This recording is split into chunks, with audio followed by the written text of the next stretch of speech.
నమస్కారం అండి. మీ అందరికీ శ్యామ్లాస్ కిచెన్కి స్వాగతం.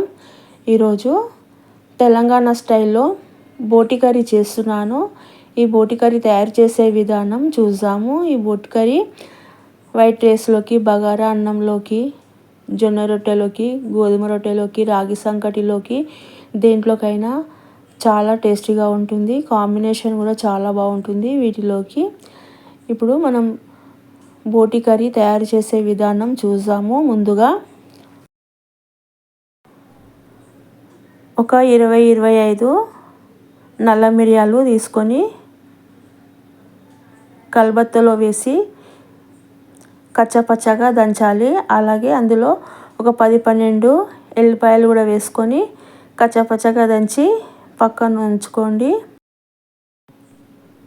3/4 కిలో బోటి తీసుకొని మంచిగా శుభ్రంగా కడిగి ఉప్పు, పచ్చి ఉల్లిగడ్డలు వేసుకొని మంచిగా ఒక 5-6 సార్లు బాగా మంచిగా కడిగి నీళ్ళు మొత్తం వంపేసి పక్కన ఉంచుకోవాలి. ఇప్పుడు పొయ్యి పైన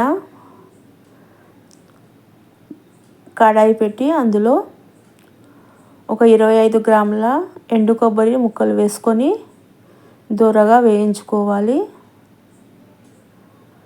ఈ విధంగా వేగిన తర్వాత తీసి ఒక ప్లేట్లోకి వేసి చల్లార్చుకొని మిక్సీ పట్టి పక్కన ఉంచుకోండి. ఇక్కడ ఒక 2 మీడియం సైజు ఉల్లిగడ్డలు తీసుకొని సన్నగా కట్ చేసుకోవాలి. అలాగే ఒక పచ్చిమిరపకాయ మధ్యలోకి చీల్చి చిన్న చిన్న ముక్కలుగా కట్ చేసి పక్కన ఉంచుకోండి. ఇప్పుడు పొయ్యి పైన కుక్కర్ పెట్టి అందులో 1.5 గరిటెలు ఆయిల్ వేసుకోవాలి. వేసుకొని ఆయిల్ వేడెక్కిన తర్వాత మసాలాలు వేసుకోవాలి. షాజీరా, ఇలాచీ, లవంగాలు, పట్ట, బిర్యానీ ఆకు, లవంగాలు వేసుకొని అవి కొంచెము మంచిగా ఫ్రై అయిన తర్వాత మనం ముందుగా కట్ చేసిన ఉల్లిగడ్డలు, పచ్చిమిరపకాయ ముక్కలు వేసుకొని మంచిగా వేయించుకోవాలి. అందులో కొద్దిగా కరివేపాకు, గుప్పెడు పుదీనా వేసి మంచిగా ఈ విధంగా కలుపుకోవాలి. ఆ తర్వాత సగం చెంచా ఉప్పు వేసుకొని మంచిగా కలిపి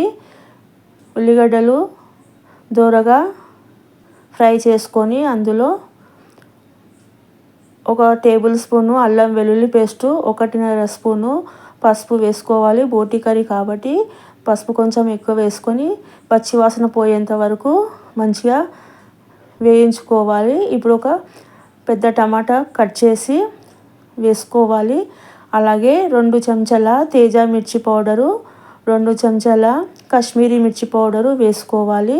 తేజ మిర్చి పౌడరు నాన్ వెజ్లో వేసుకోవడం వల్ల టేస్ట్ చాలా బాగుంటుంది, స్పైసీ కూడా బాగుంటుంది.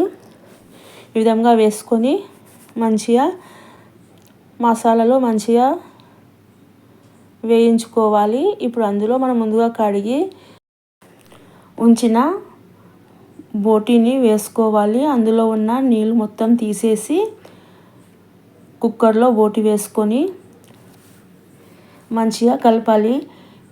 బోటి వేయంగానే కలపడానికి కొంచెం ఈజీగా ఉండదు కాబట్టి ఈ విధంగా మంచిగా కొద్దిసేపు కలిపి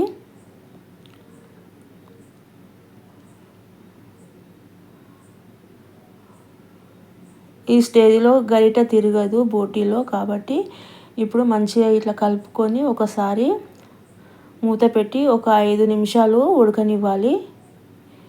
ఈ విధంగా ఉడికిన తర్వాత ఇప్పుడు మనం బోటి కలపడానికి ఈజీగా ఉంటుంది. బోటీలో ఉన్న నీళ్ళు బయటకు వచ్చేసి చూసిరు కదా, ఇప్పుడు ఈజీగా ఇందులో గరిట తిరుగుతుంది. ఈ విధంగా మంచిగా ఒకసారి మంచిగా కలపాలి. పొయ్యి సిమ్లో ఉంచాలి. మంట పెద్దగా పెడితే అడుగు మాడిపోతుంది కాబట్టి ఈ విధంగా మంచిగా పొయ్యి సిమ్లో ఉంచి మంచిగా కలిపి ఒకసారి మూత పెట్టి ఒక 5 నిమిషాలు మంచిగా ఉడకనివ్వాలి.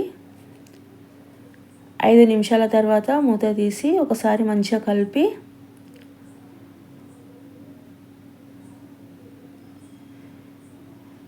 ఇంకొకసారి మూత పెట్టండి. ఎందుకంటే బోటిని ఈ విధంగా మంచిగా కలపాలి, అడుగు మాడకుండా ఈ విధంగా మధ్య మధ్యలో కలుపుతూ ఉండాలి. ఇప్పుడు మంచిగా దగ్గరికి వచ్చింది కదా గ్రేవీ. ఇప్పుడు ఇందులో మనము 1.5 స్పూను ఉప్పు వేసుకోవాలి. ముందుగా మనము ఉల్లిగడ్డలు వేగడానికి 1/2 చెంచా వేసినాం కాబట్టి ఇప్పుడు 1.5 చెంచా ఉప్పు వేసుకొని, అలాగే ముందుగా కచ్చపచ్చగా దంచిన ఎల్లిపాయలు మిరియాలు వేసుకోవాలి. ఈ పేస్ట్ వేసుకొని 2 స్పూన్ల వేయించిన కొబ్బరి కూడా వేసుకోవాలి. కొబ్బరి పొడి వేసుకొని ఇందులో కొద్దిగంత కొత్తిమీర కూడా వేసుకొని ఒకసారి మంచిగా కలపాలి. అడుగు మాడకుండా మంచిగా పొయ్యి సిమ్లో ఉంచి మంచిగా కలిపి ఈ విధంగా గ్రేవీ దగ్గరికి వచ్చిన తర్వాత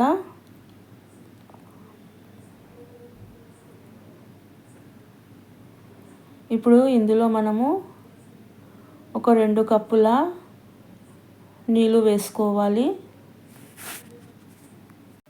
కప్పుతో కాబట్టి నేను 2 కప్పులు వేస్తున్నాను. అలాగే మీరు గ్లాస్తో వేసుకుంటే 1.5 గ్లాసు నీళ్ళు పోయాలి.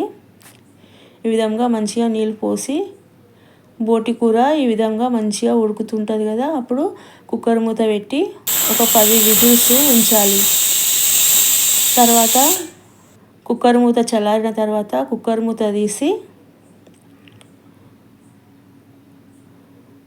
నెమ్మదిగా తీసి ఒకసారి బోటి కూరను కలపాలి. నెమ్మదిగా తీయండి, లేదంటే వాఫ్ ముఖాన్ని కొడుతుంది కాబట్టి జాగ్రత్తగా కుక్కర్ మూత తీసి అందులో 1 స్పూను గరం మసాలా, కొద్దిగా కొత్తిమీర, 1 స్పూను ధనియాల పొడి వేసుకొని మంచిగా మిక్స్ చేసి, గ్రేవీ మీకు ఎలా కావాలంటే అలా తిక్కుగా కావాలంటే తిక్కుగా, పలుచగా కావాలంటే పలుచగా చేసుకోండి. నేనైతే ఇక్కడ మీడియంగా చేసిన, ఎందుకంటే రోటీలోకి రైస్లోకి కలుపుకోవడానికి బాగుంటుంది కాబట్టి. ఈ విధంగా బోటి ఉడికిందా లేదా చెక్ చేసుకొని ఒక బౌల్లోకి సర్వ్ చేసుకోవాలి. ఒకవేళ బోటి ఉడకకపోతే ఇంకొక 3-4 విజిల్స్ ఉంచి మూత చల్లారిన తర్వాత తీసి సర్వ్ చేసుకుంటే అంతే, వేడి వేడి బోటి కర్రీ రెడీ అయింది. ఈ బోటి కర్రీ అన్నంలోకి, జొన్న రొట్టెలోకి, బగారా అన్నంలోకి, చపాతీలోకి, రాగి సంకట్లోకి, దేంట్లోకైనా కూడా చాలా రుచిగా ఉంటుంది. అలాగే ఈ వీడియో కనుక మీకు నచ్చితే తప్పకుండా లైక్ చేయండి, షేర్ చేయండి, సబ్స్క్రైబ్ చేయండి. ఈరోజు అయితే నేను ఇక్కడ బగారా అన్నంతో బోటి కర్రీ సర్వ్ చేస్తున్నాను. ఈ బోటి కర్రీ బగారా అన్నంలోకి కూడా చాలా టేస్టీగా ఉంటుంది.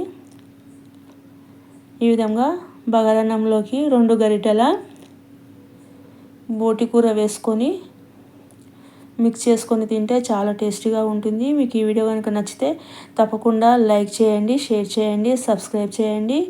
ఇంకొక మంచి వీడియోతో కలుద్దాము. అంతవరకు సెలవు. Thank you for watching. Please subscribe. Thank you.